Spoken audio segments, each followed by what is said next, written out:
In front of us are the thoughts of our hero. He lives a life like a dream, where everything he has experienced is right in front of his eyes, as if it just happened yesterday. But what we are about to see is what happened before. Our hero was a knight, strong and brave, fighting an opponent with all his might. He enjoyed the battle, finding pleasure in the fight. The enemy seemed slow and he was having fun, until something ruined his focus. That something was his problem: distraction. It had always been an issue for him. He just wanted to play around, perhaps out of boredom, and lost his concentration.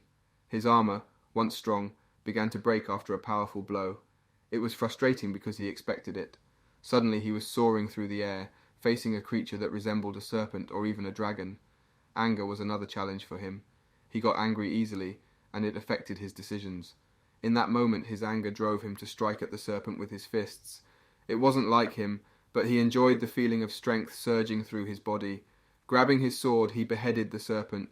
Swinging his sword felt powerful and magical, but he didn't like the idea of dying, not at all.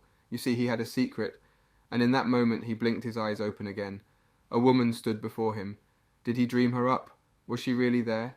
She leaned in and kissed him gently, a morning greeting. Her touch was soothing and he admired her beauty. Did she watch him all along? He couldn't hold back his feelings anymore. He wanted to kiss her. But then something unexpected hit him. He was just a baby. Tears filled his eyes as he cried. His mother thought he was hungry, but he cried because he was wearing new clothes. This twist in his life surprised him. The past life was changing again. He had died before, but here he was, reborn. It was like a never-ending cycle of life and death over and over, but eating made him feel better. He realized there was no reason to be sad or upset. It was his 101st birth after all, a milestone to celebrate. Before him, memories began to flash. His life as a student, a knight, even a samurai. And then he remembered his first life in Korea, as a person named Adam. Job searches and interviews filled his days. A mundane life with an unexpected end. A sudden collision with a car. Once upon a time he was reborn for the first time. Upon waking up he found himself in the body of an infant in a totally unfamiliar family. Everything felt alien. He was in a grand chamber surrounded by opulent tapestries and furniture that seemed to belong to a different era. From then on, he began to be reborn again and again. It was like living through a never-ending loop of lives. Surprisingly, he landed in different worlds and eras, each unique in its own way. But no matter where he was, the scenario of his life repeated itself with eerie similarity. He didn't have much to boast about. He had gotten used to this repeating cycle of birth, growth, and eventual death. The rebirth that many dream of had become ordinary for him. The anticipation and uncertainty of each new life had faded. While he was drinking his milk, he gazed around, wondering where he had ended up this time. The room was adorned with torches, and the architecture hinted at the Middle Ages, yet it didn't quite match any historical period he knew of. This wasn't Earth, at least not any Earth he had learned about. Before we continue, take a moment to answer the question of the day. If you could reincarnate, what would your profession be? Comment down below for a chance to be shouted out. Now back to the recap. The new environment didn't discourage him. He had become accustomed to adapting. It didn't make logical sense. Was he reborn in another world? Different time, different culture? He didn't complain though. In fact, he found himself looking forward to these transitions. He actually liked these other worlds. They were usually more comfortable. This time, as he glanced around, he noticed luxurious draperies and servants bustling about attending to various tasks. Wealth and privilege surrounded him. He seemed to be born rich this time, even with plenty of companions. That meant he was from a noble family, and his mother adored him. Her eyes held a mix of exhaustion and affection as she looked at him. At first he couldn't understand their language, but after a while he got used to it. The strange words slowly formed meaning in his mind. New worlds and new languages often confused him at first, but the warm hands and loving gaze of his mother spoke volumes. She truly loved him. He had experienced 100 different mothers, so he knew which ones cared and which ones didn't. Sometimes he was abandoned right after birth or made to work hard, but this life felt different. He overheard a maid refer to him as the young prince, and that's when he realized he was a prince. Another maid, alone in the room with his mother, spoke honestly about her worries for his future. She mentioned his imperial blood, but also how difficult his life would be. The prince's life wasn't going to be easy. Our hero, in his tiny form, wiped away his mother's tears. He wanted to show her he wasn't sad, even if he couldn't inherit the throne. He didn't care about that. Being a prince was enough luck for him. He wouldn't let clingy nobles or the pressures of the imperial family bother him. His 101st life, a jubilee, in this new world felt like a dream. The Emperor's son and the former servants, even the half-bloods, were all starting anew. This life could be good, without being consumed by politics.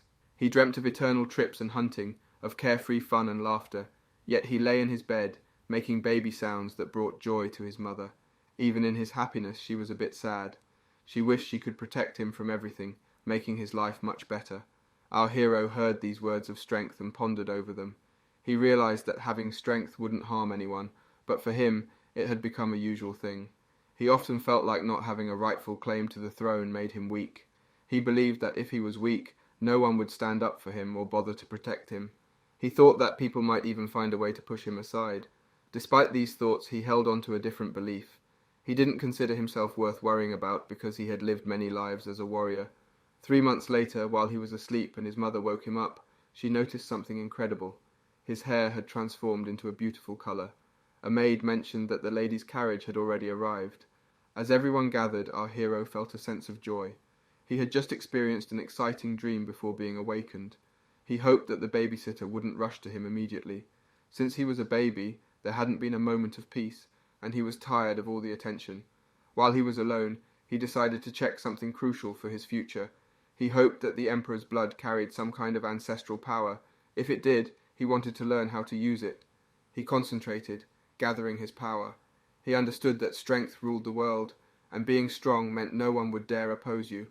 Drawing from the experiences of his past lives, even within a child's body, he felt he could accumulate strength. He remembered his 30th life and the techniques he had learned. He decided to try practicing skills from his other lives simultaneously. He knew no one would expect a child to train this way. Even though he was just a child, he believed he could achieve great things. He was determined to train his body and spirit, making himself stronger. He thought about how he could train even when Nanny held him. He concentrated, letting energy flow through his body. The energy started to build up, and he could feel its power. As he focused, his head began to ache, and he decided to release the energy. He didn't want to attract any attention or lose his stored power. He hoped the babysitter would leave him alone and stop touching him. Finally, his prayers were answered when the babysitter left, thinking he was having nightmares. With the babysitter gone, he felt his energy surge to its maximum. He thought he just needed to sustain it, but he was feverish. He hoped that making such a baby could withstand it all, but the thought that it was better to die than to live in a weak body kept him from giving up. He began to store up as much energy as he could. He continued his work, for it was also so he could live a prosperous life. At this point he had called out. Even the maid heard it all. She suddenly ran to his room because she thought that something had happened. Our hero was sweating profusely. For some reason she even thought that he was sleeping, so she decided to prepare a bath with herbs and then bathe him. Our hero, on the other hand, when he saw what Tam had run off to prepare the bath, got to his feet abruptly, and his eyes shone with happiness, because everything worked. The maid came running back to him, asking him how he was doing. Forever carrying him in her arms, she praised him for every little success, and all he could think of was how lucky he was that Nanny hadn't noticed all. Using the mana concentration technique, he could now easily accumulate it in his body, and he didn't even need to do anything to do that because he got stronger even when he just ate or slept. He couldn't even contain a smile on his face, and everything would just explode with happiness. After all, he could already accumulate so much energy in 3 years that it would be comparable to most adults in power, and when he turned 10, it was hard to even imagine. He was sure that no one in this world could beat him, not even if he lived 100 lifetimes. At that moment, the maid noticed something strange, a sound coming from above. However, distracted again, she noticed that our hero had this wonderful smile on his face. At the same time, he was thinking that he would get stronger and stronger so that he would soon live like a king. He could not even wait for such a moment. He longed for that day to come as soon as possible. It had been exactly 5 months since he was born. Thanks to the mana absorption technique, his physical capabilities would greatly increase, and his inner energy would already be boiling faster than all his peers. After all, everyone should have known that mana is automatically collected. Even though he was now crawling on the floor, he still didn't stop trying because soon, for sure, his power would overtake the available one. However, at this point, for some reason, he began to rise from the carpet. It was just his mother who took him in her arms. She brought him a toy that he certainly couldn't have expected to see. He just couldn't take his eyes off of it, but on noticing his mother's disappointment, he immediately started playing with it. Even though he looked like he was having fun, inside, He felt the Spanish shame about what he was doing. The maid and mistress laughed, for their baby looked so happy. But in whom was he ever born so handsome? You couldn't say our hero didn't like it. He loved being praised, but even though he knew he was handsome like his mother, he didn't show that he didn't like playing as the joyful child. This time was too short and precious. Suddenly our hero's smile vanished. He wanted something specific, something to eat. Tears welled up in his eyes. Without words he conveyed his need, and in that moment the person with him understood. Quickly he was given milk. As he drank, the conversation shifted to money problems. Even though the prince needed nourishment, there was a shortage of funds. The mansion's budget had been cut. The mistress couldn't do much. It was tough even to care for one child. He remembered hearing the maids talk about saving rations, even suggesting that without it, no one would survive the season. Our hero was baffled. He thought this talk was a joke, but the mistress was serious. She said that even if she died, others would live. Someone suggested something, making him worry. If his mother, a concubine without power or status, couldn't get help, then what would happen to the prince? He couldn't believe it. Being a prince meant he wouldn't die young. But the mistress explained that seeing the king was nearly impossible due to his busy schedule. Our hero understood why his mother often left in a carriage. She wanted an audience with the king, but it seemed she wasn't successful. Even if the king was mean, treating the mother of his child that way was unfair. Why did he act like this? Maybe he was influenced by the noble's mistreatment of her. Our hero wondered what to do. Even if the king wasn't caring before, this was just too much. Tears streamed down our hero's cheeks, and as he cried, the nanny gently placed him into his mother's waiting hands. He was just a kid, but he really wanted to help his mum. The thought of doing something for her tugged at his heart. He sat there, pondering, trying to come up with an idea. Winter was here and money was scarce. It wasn't just his needs. The cost of heating during the cold months added to their worries. He wondered, how can I help? What can I do? His young mind was determined to find a way. Then, like a spark in the darkness, an idea flickered. He remembered seeing his mom wearing precious gemstones. If those stones were so valuable, maybe he could find some too. But how?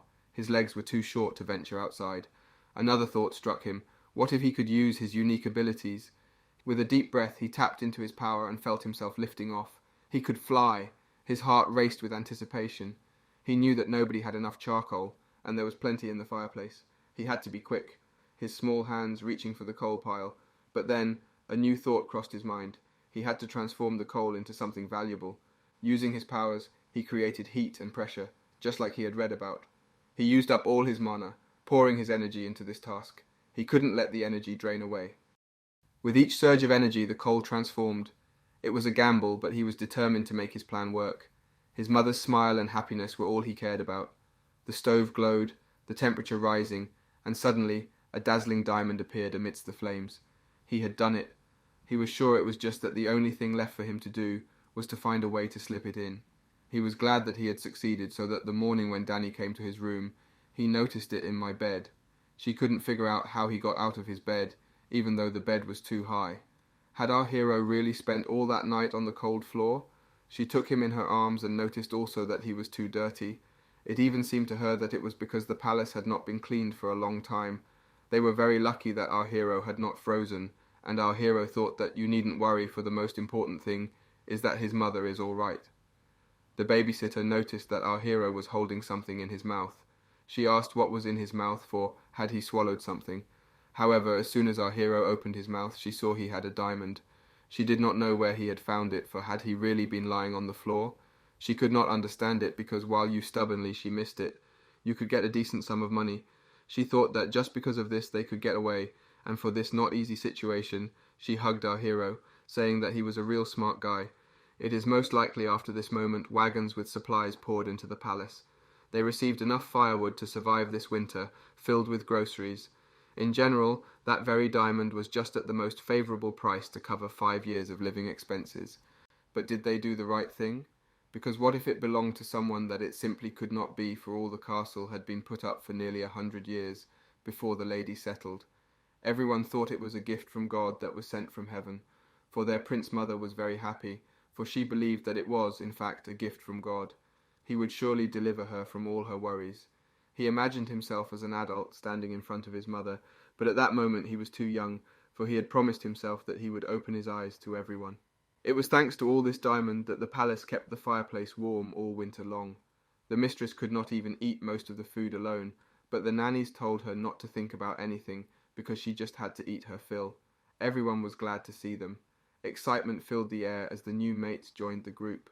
The words that were once let go were now welcomed back, and the most important change was how our hero's mother transformed from sadness to radiance. Her beauty shined, and her smiles were endless. Time passed, and a year from that day, the babysitters picked out a fancy suit for our hero. While their choices were fine, Mama preferred more formal attire. Picking out clothes became a bit of a struggle. Our hero didn't quite fancy any of the options, and he really didn't like changing clothes. After all, what was the point of all this fuss? He wondered if they could just let him be, to have some peace. Maybe he could just lie down and let out his frustration. Bedtime came, and the soothing routines helped him drift into slumber. The idea of being left alone was comforting. Nanny, however, was excited. Today marked the official introduction of the prince to the imperial family. Our hero overheard this news and was taken aback. Was today really that significant? The mistress confirmed it. He needed to be recognized. Despite his imperfections, he was part of the royal bloodline. What a great reason for a birthday celebration. The anticipation grew. Everyone was getting ready for a grand feast in honor of our hero's special day. There was a buzz about His Majesty's appearance too. It seemed impossible for him to ignore the festivities forever. Reassurances began to calm any worries. Sometimes royal parents tried to distance themselves from their newborns, but this was different. Our hero was even more surprised. His birthday was really approaching so quickly. Would there truly be a grand banquet just for him? The mistress was elated. Her son was becoming an official part of the royal family.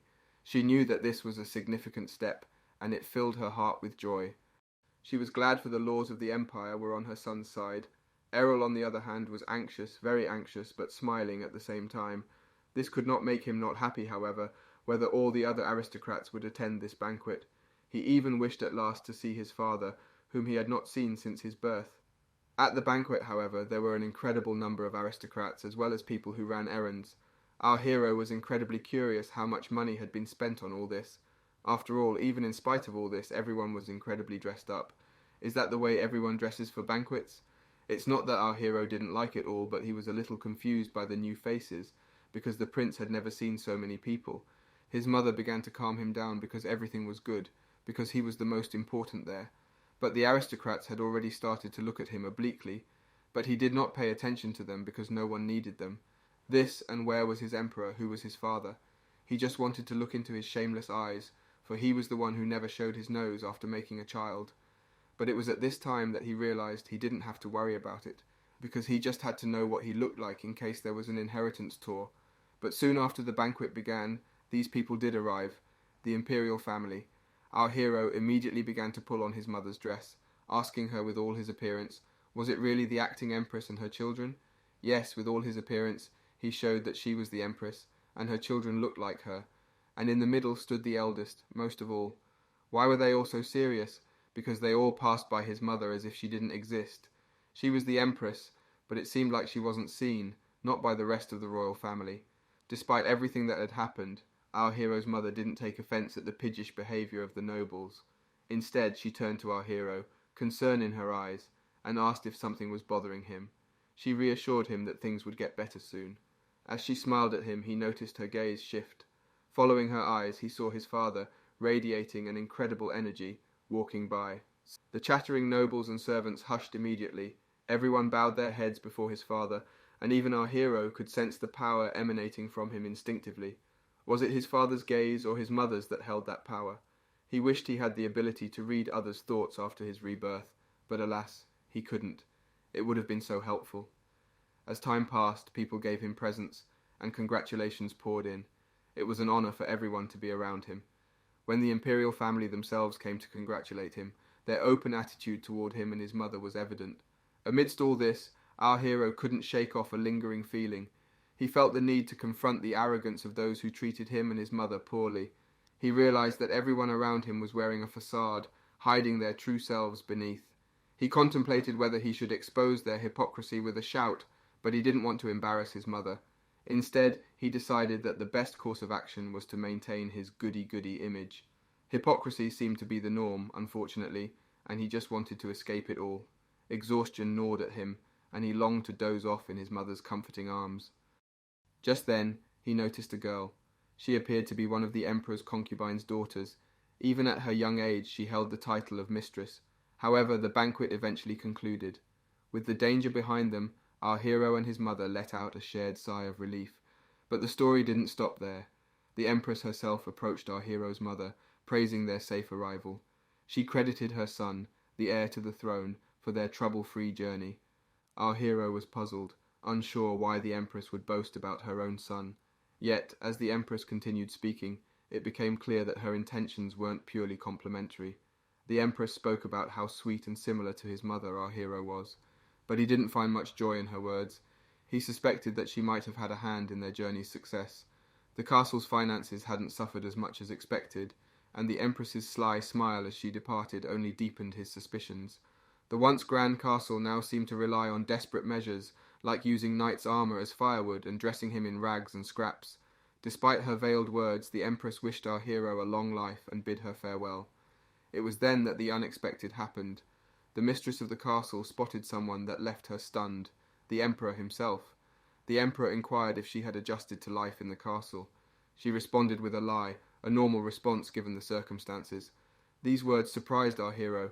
He too desired just one thing, financial support from the emperor. Our hero's desires bubbled over, and he began to cry out to the emperor. His cries prompted the emperor to request to hold his son, a child he hadn't seen for a year. As the emperor's face came into view, the crying began, but not from our hero. While his siblings wailed uncontrollably, our hero simply smiled, his eyes lighting up with joy. This contrast intrigued the emperor. He found himself drawn to the child's happiness. The moment took a turn when our hero made a peculiar movement, urging the emperor to put him down. He wanted to walk, eager to showcase his newfound skill. Yet the mistress intervened, explaining that he was just a year old and not ready for walking. However, in a surprising twist, our hero defied expectations. He took off and began to walk, capturing everyone's attention. In that instant, it was clear he was the star of the evening. He was determined to display all he could do. The crowd, including the emperor, was enthralled as our hero took his very first steps. This unexpected feat even impressed the emperor, who realized that our hero was full of surprises. Our hero in turn understood that there is still a little bit left, because he will show him that he is definitely different from other children. He will show it in front of everyone. After all, he is the very same Prince Ariel. However, as soon as he came to the table and wanted to hold on to it, the whole table with the products just took and began to fall down. All the tablecloth, together with the drinks, also flew down. He was very worried because all the products began not just to fall to the floor, they just began to break, scatter and develop. But that's okay, because that's how it was meant to be. Everyone is so excited by the first steps of the prince that no one will notice that this is a well-planned strategy. He chose the right moment because that's exactly what he wanted, and also for a frightening effect. Just take it and shout. He is, after all, a child. While he was lying on the floor, he was picked up by the emperor, who asked to see him. He saw that our hero was only soiled in wine, but nothing more. He was in one piece and also needed to change him. The maid already wanted to take it from the emperor, but he asked to stand because she had torn off his outer clothing and noticed the terrible clothes that were under it. All better began to notice it, because why was the prince dressed in such bad clothes? What happened to her at all? However, the emperor asked everyone to be silent for what kind of life was the mistress, as well as her son, that they live in such poor condition. But in fact, this morning, while he was being changed by the nanny, he concentrated all his energy and began to stretch the cloth as hard as he could. It gave in easily, so he had to give it a shabby look, which certainly wasn't difficult. If he had grown muscles, he would not have had to resort to magic, but the most important thing was that he was able to bear the uncomfortable truth. He was able to bring out what was hidden, so the emperor asked if the mother of our hero will not deign to explain how this could even happen. Is it so hard to live up to the status? Our hero's mother was very worried, so the emperor did not question her. There was no point. He turned to his man Jennifer and asked how much money is allocated for the maintenance of the castles of concubines at all, because why does this happen at your event, he said. However, he had given an excellent order to distribute the budget equally, and everything was carried out according to the order. The emperor could not understand what the word equally was at all. He also asked to bring the report, and as quickly as he could, our hero looked at this, and understood that his father was determined, and that he himself would look with pleasure at the figures that would be in the report. Our hero's mother wanted to say that a mistake had occurred, so he asked his little one back. However, it was our hero who realized that this chance was the only one for all of them. While everyone was in turmoil and the Emperor's secretary handed him the documents, everyone understood what was about to happen. The Emperor realized the situation, and he couldn't even believe it. He used his power to burn the given paper, surprising our hero. Our hero never thought the Emperor wouldn't know everything. It seemed the Empress was to blame. The Emperor turned to her and asked what was wrong, noticing a hole in his predecessors' and concubines' allocations. The Empress acted like she couldn't believe it. The Emperor's face grew stern as he didn't know that budget distribution was her responsibility. The eldest son tried to defend his mother, speaking up. He said it was a misunderstanding, the Empress wouldn't do such a thing. The Emperor became even more serious, stating the leader was responsible for subordinates' mistakes. Her negligence left his younger brother hungry and cold. The older son glanced guiltily at our hero, who sensed he lacked the Emperor's charisma and the Empress's cunning. The Emperor asked the eldest son if he meant to say his mother had no involvement. The Emperor confronted the Empress, expressing his deep disappointment. She claimed it was her fault, that she was wrong. The Emperor was puzzled, asking what mistake. She mentioned giving birth to the Emperor's child, believing it made her part of the imperial family. The Empress blushed, and the Emperor touched her hand, making her aware of her societal status. This upset the Empress, and she wanted to find and punish the culprits. The Emperor warned this wouldn't be tolerated. She promised to ensure it wouldn't happen again, but she still couldn't grasp his fury. The Empress even approached and claimed she didn't know how it happened, struggling to justify herself to our hero's mother. Our hero realized she was pretending. While our hero's mother fretted and defended the Empress, it was clear she wasn't entirely blameless. The protagonist was utterly baffled by his mother's actions. It seemed like the snake, who knew everything, was right in front of them. The Empress vowed this wouldn't repeat, but only our hero grasped the need for a guilty look. Those women were just using their power. Then, his birthday wrapped up, and the budget hole got fixed. Not even the Empress got involved. The real culprits, a minor aristocrat family, were swiftly found and executed. The servants chatted about the aristocrats admitting guilt, wondering how they'd spend all that money. Everyone was relieved things were sorted, yet our hero sensed the true culprit had escaped. The case closed. He mused that it was unfair, but when he grew up he'd show them. While stuck as a baby, he craved food. All he could do was cry. Now he was being spoon-fed, content with his baby life. He understood he'd be a baby a long while, but he resolved to eat, play, and work on his body. After a meal, he decided it was time for a nap. Enough time passed, and our hero woke up to the sound of a carriage pulling up to his house. Rubbing his eyes, he saw several people stepping out of the carriage.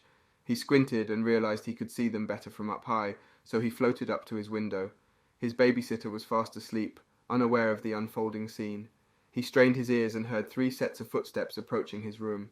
One was his mother's, and the others belonged to an adult and a child. Panic surged through him as he worried that if he woke up, everyone would see his extraordinary power. In a rush, he flew toward his babysitter, hoping to protect his secret. What will happen next? Find out next time by staying tuned for our future recaps. Don't forget to like and subscribe for more great recaps.